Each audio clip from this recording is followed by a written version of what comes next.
община Свищов, другарки и другари, съмишленици, приятели на лявата идея, скъпи гости, добре дошли! Поводът, който ни събира днес заедно, е откриването на предизборната кампания на Българската социалистическа партия за кмет на община Свищов, кметове на кметства и общински съвет. Не случайно сме се събрали тук, пред паметника на свободата. Днес, във времена на криво разбрана демокрация, най-много имаме нужда от свобода на волята, на словото, на действията ни. А каква по-голяма свобода може да имаме от правото на избор? Осъзнат, премислен, отговорен избор. БСП Свищов премина през редица предизвикателства, но сега стоим пред вас силни и мотивирани в коалиция с вас хората, за да се борим заедно за по-добър живот. Официален гост на откриването е Кристиан Вигенин, народен представител от БСП и заместник-председател на Народното събрание. Аплодираме. Основните цели на Българската социалистическа партия в управлението на общината са осигуряване на добър и достоен живот чрез адекватна икономическа, социална и младежка политика. Икономическото развитие чрез привличане на инвестиции, подкрепа за малкия и среден бизнес, подобряване на средата на живот и инфраструктурата във всяко населено място, осветление, пътна инфраструктура, провеждане на младежка политика с цел задържането на младите хора тук, в нашия Свищов, противодействие на корупцията, прозрачност и отчетност в действията на общината, активно участие на гражданите в управлението и по-голяма достъпност до общината. Те да се превърнат в партньори и да бъдат по-близо в решаването на ежедневните проблеми. Защото ние сме в коалиция с вас за по-добър живот. А сега имам удоволствието да дам думата на кандидата за кмет на община Свищов, издигнат от БСП архитект Младин Лисичев. Скъпи съграждани от община Свищов, уважаеми гости! Днес съм тук пред вас, за да започнем един дълъг и труден път за възстановяване на нашата община. Никой от нас не си е представил, че трябва да започнем някои неща наново, а и толкова много неща могат да се поправят. Но съм уверен, че с вас, с вашата помощ, с вашите идеи и подкрепа, ние ще се справим по този труден път. Всеки живот започва с раждането. Ето защо наша много важна задача е да възстановим родилно отделение и АГ сектор в болницата. Роден Свищов отново трябва да звучи в нашия град и община и трябва да го казват млади хора с гордост и с радост, че са се родили тук.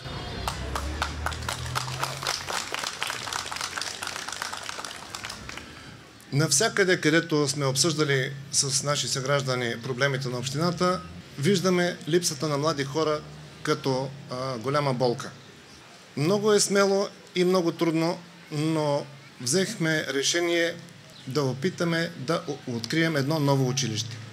От 90-та година насам 3 градски училища са затворени и няколко в селата.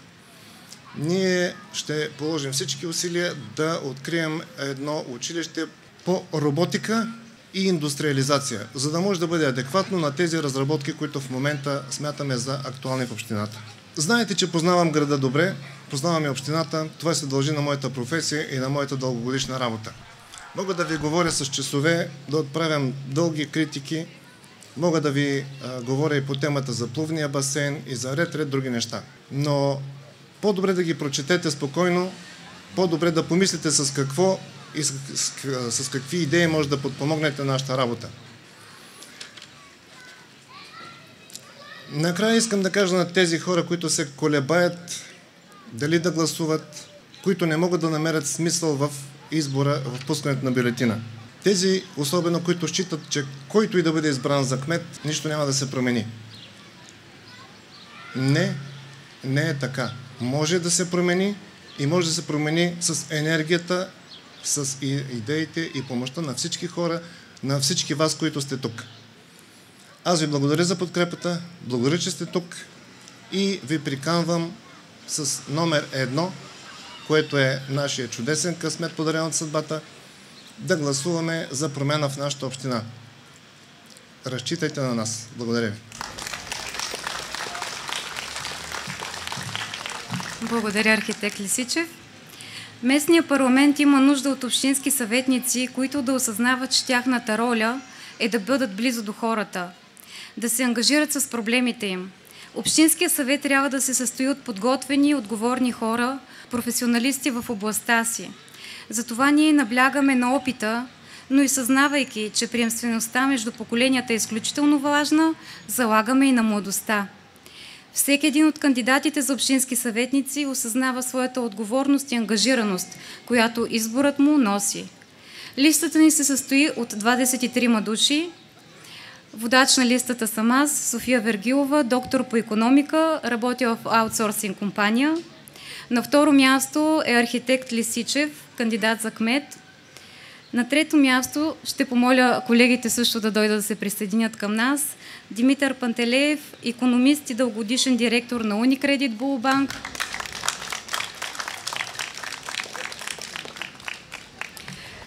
Доктор Йордан Нейков, доктор по икономика, работи в аутсорсинг компания. Инженер Петю Петров. Доцент доктор Стела Касабова, преподавател в Стопанска академия Димитър Апостолов Ценов. Микаела Луцова, студентка във Великотърновския университет и в Техническия университет Русе, председател на Младежкото обединение. Иван Кузманов Попов, бизнес-предприемач. Иванка Кофетарова, икономист и работи в пенсионно-осигурителна компания Съгласие. Доктор Нина Липанова, лекар. Марусия Тасева, психолог. Инженер Миленко Братов. Красимир Цолов, икономист и служител на Стопанска академия Димитър Апостолов Ценов. Тодор Стойчев, председател на земеделска кооперация. Виктор Георгиев, икономист и земеделски производител. Евгений Павлов, служител в Свилоцел. Стефана Атанасова, икономист. Латинка Шопова, икономист. Инженер Славко Данаилов. Симона Христова, икономист, консултант стоково кредитиране. Доцент доктор Колю Колев, дългогодишен преподавател в Стопанска академия Димитър Апостолов Ценов. Николай Нейков, педагог, културен деец. И доцент доктор Милка Томева, дългогодишен преподавател в Стопанска академия Димитър Апостолов Ценов. А сега думата ще дам на кандидата за общински съветник, доктор Йордан Нейков. Здравейте на всички! Уважаеми жители на община Свищов, заставам пред вас поради няколко основни причини. Първата от които е, че наистина обичам общината. Преди 20 години, почти 20 години, когато дойдох тук, заварих един пълен, жив и хубав град.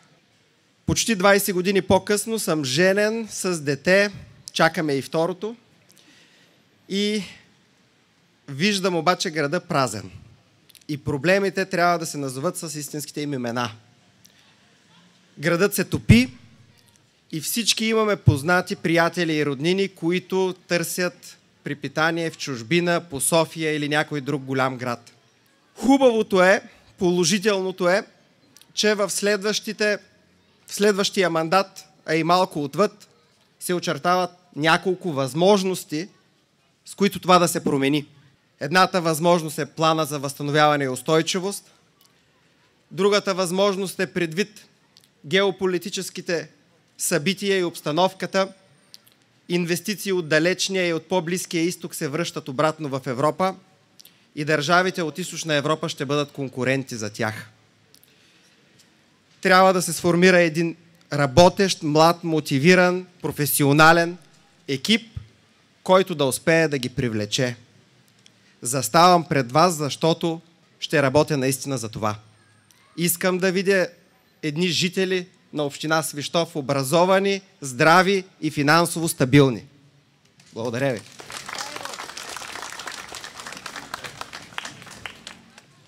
И аз благодаря. БСП Свищов издига 5 кандидатури за кметове на населени места. Кметство Вардим – Николай Паунов. Заповядайте при нас. Кмет на Вардим от 2003 до 2011 година, член на БСП. Кметство Горна Студена – Тодор Иванов. Кмет на Горна Студена от 2012 до 2015, член на БСП. Кметство Ореш – Бойко Левиджов. Икономист и член на Българската социалистическа партия. Кметство Царевец – Марин Любенов. Кмет на Царевец от 2015 до момента и за в бъдеще, член на БСП. Кметство Хаджи Димитрово – Маринела Друмева. Икономист и лаборант. А сега ми позволете да дам думата на народния представител от БСП Кристиан Вигенин. Здравейте на всички! За мен е наистина чест да мога да се включа в откриването на предизборната кампания на БСП за България тук в община Свищов. Благодаря ви за това, че сте дошли, за да подкрепите кандидата ни за кмет, господин Лисичев, архитект Лисичев, нашата прекрасна листа начело с най-хубавия и най-умен водач в община Свищов, София. И искам да ви уверя, че и аз персонално, и цялата ни парламентарна група и ръководството на БСП се отнасяме с огромно уважение към вас и към труда, който положиха хората, които виждате сега пред вас, за да направим една много важна крачка. На първо място да отвоюваме обратно БСП от интересите, които я бяха завладели. Това е наистина тежко изпитание за партийната организация, с което сме почти готови да се справим окончателно. И наистина е предизвикателство за всеки един от кандидатите, за всеки един от социалистите в общината да постигнем заедно един силен резултат за номер 1. И не е случайно, че точно номер 1 ни се падна в тази кампания. Мисля, че го заслужихме и вярвам, че това ще ни даде и самочувствие, но и ще ни помогне в тази кампания, за да може да убедим повече хора да гласуват с номер 1 за най-добрите. Искам да ви уверя, че пътят продължава с следващата стъпка. След отвоюването на БСП, да отвоюваме и община Свищов.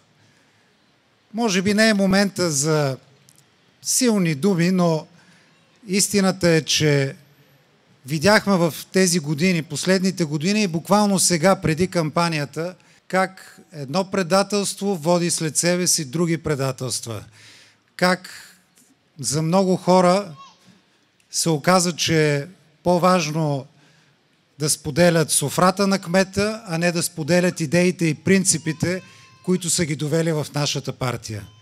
Но ние сме партия, която привлича не с софрите, а привлича с идеите, с принципите, с програмите, които предлагаме и отстояваме, за които сме се борили и които сме реализирали в годините. И вярвам, че и тук в община Свищов ще има една по-добра и по-модерна болница, ще има ново училище, ще има инвестиции, които да създадат работни места и града да започне да си възвръща онази сила, която е имал някога, така както обещава кмета, както обещават нашите общински съветници. Защото вярвам, че ние, нашите кандидати, поставяме на първо място интереса на хората, на общината и именно с тази задача и с тази амбиция влизаме в тази кампания. Няма да е лесно, разбира се, но имаме малко по-малко от 30 дни, в които да убедим хората да направят така, че в следващия общински съвет да влязат повече истински общински съветници. Хора, които не са в общинския съвет, за да вдигат ръка и да подкрепят кмета. Не, че и това не е важно, когато кмета е наш, но те са там, те трябва да бъдат там, за да отстояват интересите на хората, които са ги изпратили. Да бъдат в контакт с тях, да се срещат, да питат какви са проблемите, да се опитват да ги решават. Да бъдеш общински съветник е голяма отговорност. Отговорност пред хората, които ще си дадат гласа на 29 октомври. И зад мен са хора, които разбират смисъла на това да бъдеш истински общински съветник. Що се отнася до кмета, в тези години искам да ви уверя, че покрай моята работа съм бил в много общини и понякога буквално си личи границата между една и друга община, която едната се управлява от представител на ГЕРБ и другата, която се управлява от представител на левицата. Там, където управляват социалисти, на първо място се поставят реалните проблеми на хората. Силна социална политика, грижа за децата, детските градини, училищата, грижа за възрастните хора, пенсионерските клубове, грижа за читалищата, за това да се подкрепят културата, традициите на българина, грижа за това да има транспорт между селата, въпреки че е много трудно в днешните условия, грижа за това да има достъп до здравеопазване в населените места. И минаваш в съседната община, която се управлява от кмет на ГЕРБ, и какво виждаме там? Липса на връзки между селата и между селата и общинския център. Изоставени села на произвола на съдбата и хора, които нямат абсолютно никакъв достъп до здравеопазване, до здравни грижи. Виждаш не малко пари, които са влезли в тази община, но се питаш къде са отишли. Най-често те отиват за проекти, в които една голяма част от средствата се отклоняват в посока близки до местната власт фирми и фирми, които след това се отчитат. След това с тези пари си купуват поредните избори. И ние искаме да сложим край на това. Ние искаме и тук в Свищов да има кмет, който е достоен човек, стои си зад принципите и знае какво е да се управлява община в интерес на хората. И ние искаме общински съветници, които да бъдат истински представители на жителите на община Свищов в сградата на общината, да отстояват вашите интереси и да се борят за тях. И да ви уверя, че ние всички сме един голям екип. Народни представители, общински съветници, кметове. Ние имаме общи цели, обща задача, която може би можем да обобщим в слогана, който сме избрали за тази кампания, а именно за по-добър живот. За по-добър живот в България, за по-добър живот във всяка една от нашите общини и населени места, за щастливи деца, виждам едно от тях тук отпред. Нека да направим така, че община Свищов, а и България да бъдат едно добро място за живот. Гласувайте с номер 1, подкрепете Младен Лисичев, подкрепете София Борисова и нашата листа и постарайте се в следващите дни да убедите повече хора, че истинският избор за тях, за по-добрия живот е номер 1. Успех да си пожелаем и бъдете здрави!